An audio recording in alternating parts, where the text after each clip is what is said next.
Welcome to time for teaching. आज हम class 8 का चैप्टर 1 का पार्ट 2 पढ़ेंगे। बाकी चीज़ें हमने पिछली वीडियो में कवर कर ली। जिन्होंने नहीं देखा है तो उस वीडियो की लिंक हम डिस्क्रिप्शन में दे देंगे, वहाँ से जाके आप इसका फर्स्ट पार्ट देख सकते हैं। अब बात करते हैं प्रिपरेशन ऑफ सॉइल। तो हम इसमें प्रिपरेशन ऑफ सॉइल कैसे करते हैं इसके बारे में इसमें हम जानेंगे। The preparation of soil is the first step before growing a crop. One of the most important task in agriculture to turn the soil in loose and. सबसे इम्पोर्टेंट टास्क होता है और पहली स्टेप भी होती है कि अपने खेत की मिट्टी को हमें अच्छे से तैयार करना होता है।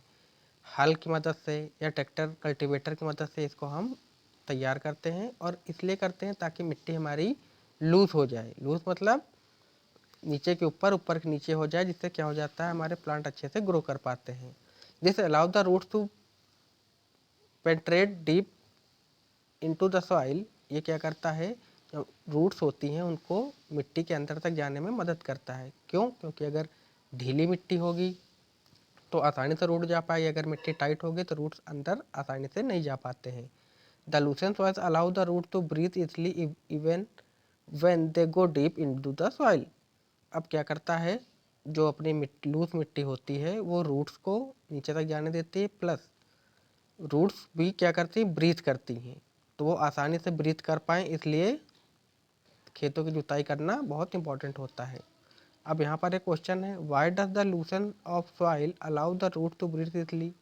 कैसे मदद करती है, तो इसके बारे में हम बता दें कि जो लूसन सॉइल होती है वो क्या करती है, उसके मिट्टी के पार्टिकल थोड़ा दूर दूर हो जाते हैं, तो वहाँ पे जो प्लांट्स होते हैं वो इजली वहाँ पे ब्रीथ कर पाते हैं, या रूट्स आसानी से सांस ले पाती हैं। यहाँ पे वहाँ पे आसानी से गैसेस का एक्सचेंज हो पाता है।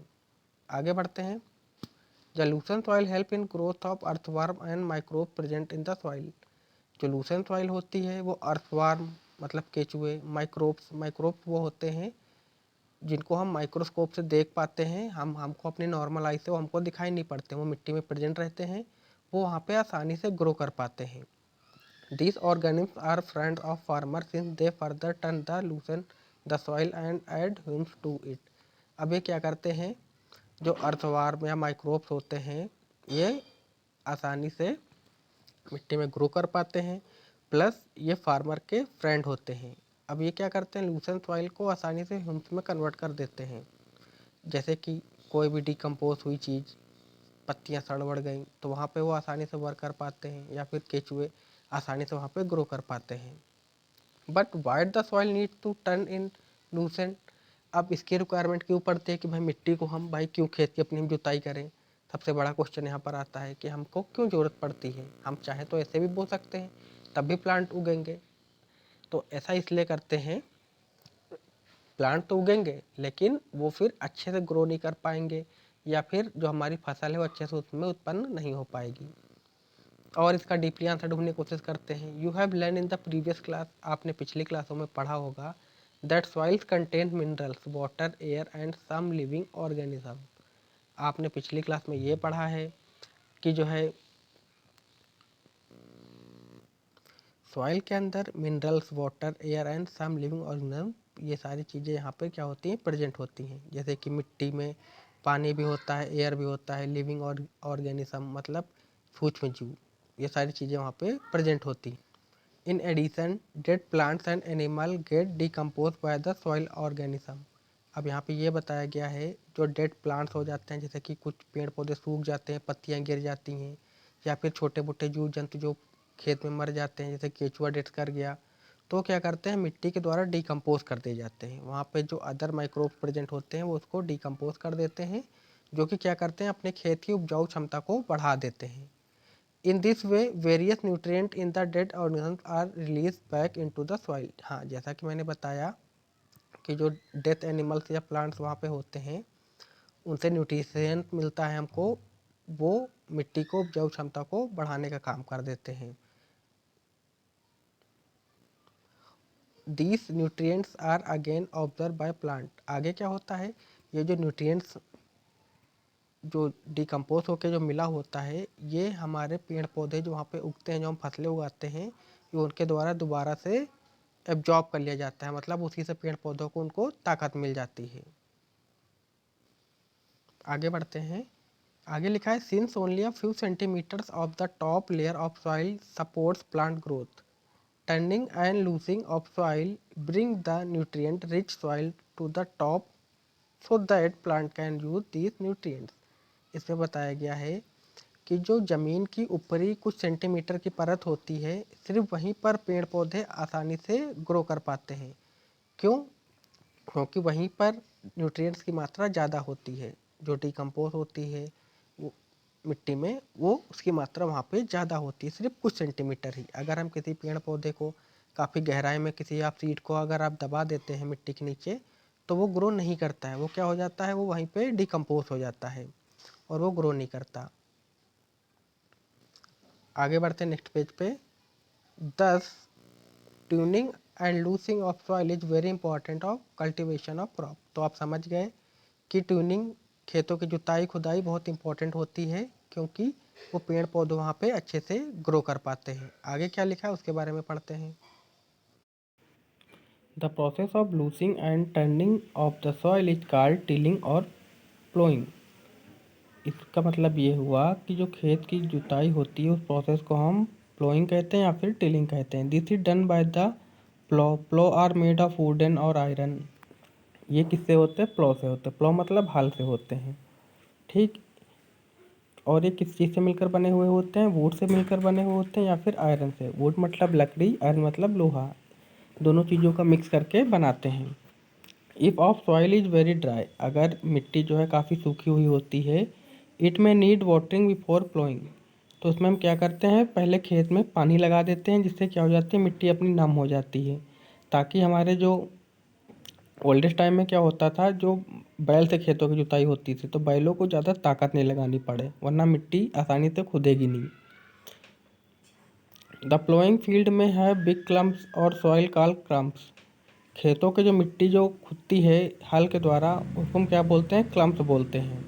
It is necessary to break this clumps. ये बहुत ज़रूरी होता है कि क्लम्प्स को फोड़ना। मिट्टी के जो बड़े बड़े ढेले बन जाते हैं, उसको क्या करता है, हम उसको फोड़ना पड़ता है। अब उसके लिए कौन से इम्प्लीमेंट्स यूज होते हैं उसके बारे में जान लेते हैं। Levelling is the field of beneficial for sowing as well as for irrigation. उसके लिए हम क्या करते हैं? लेवलिंग। लेवलिंग आता है, एक रोलर टाइप का होता है, लकड़ी का बना हुआ होता है।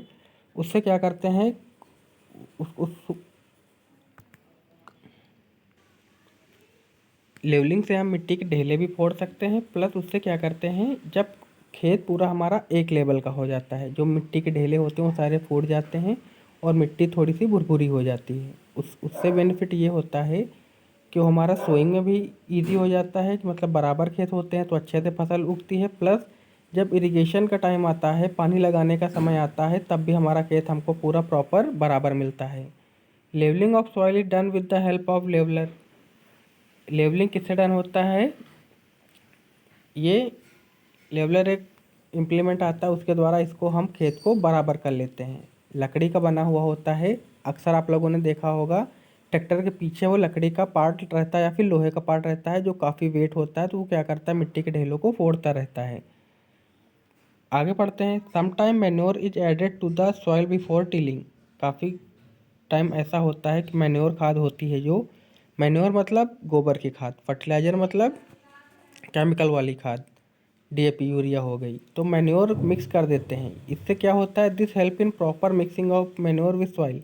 उससे ये होता है कि जब खेत की जुताई होती है या फिर लेवलिंग होती है, तो क्या होती है, मैन्योर पूरी खेत की सॉइल में आसानी से मिक्स हो जाती है। This soil is moisture before sowing. और खेत में नमी आ जाती है बोने से पहले। तो इस वाले पॉइंट में हमने पढ़ लिया कि प्रिपरेशन ऑफ सॉइल हम कैसे करते हैं और किन किन चीज़ों की उसमें हमको रिक्वायरमेंट होती है, उसका बेनिफिट क्या होता है, इस चीज़ के बारे में इसमें हम पढ़ लिया। अब हमारा नेक्स्ट टॉपिक है एग्रीकल्चर इम्प्लीमेंट। खेती बाड़ी के लिए कौन कौन से इम्प्लीमेंट की रिक्वायरमेंट होती है। अब इसमें है before sowing the seed is necessary to break soil clump to get better field.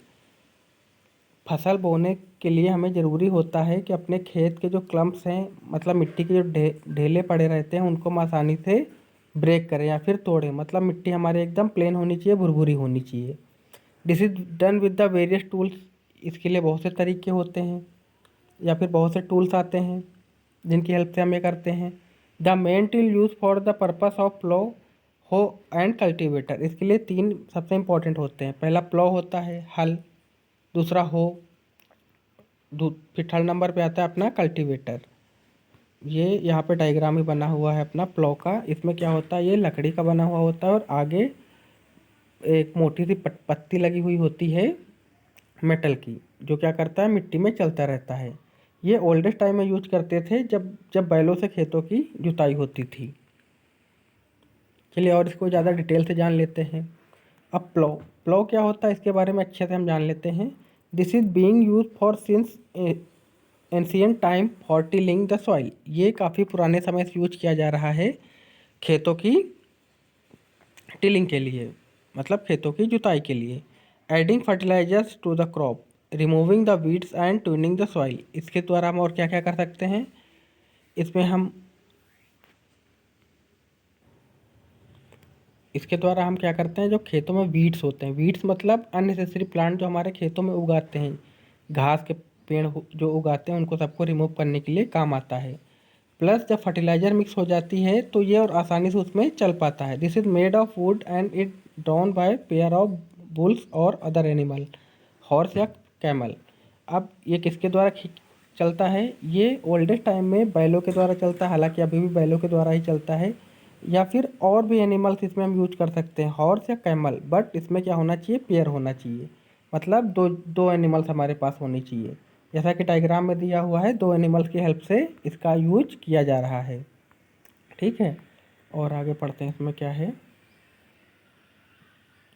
It contain the strong triangular iron strip called ploughshare. इसमें आगे एक आयरन की स्ट्रिप लगी होती है जिसको प्लोसेयर बोलते हैं। ये वाली, ये जो आयरन की आगे लगी हुई है मेटल की, प्लोसेयर बोलते हैं। ठीक है, और क्या इसमें आगे, हाँ, the main part of plough is long log of wood which is called ploughshaft. एक लंबा सी लकड़ी लगी होती है जो बैलों के पास तक गई होती है।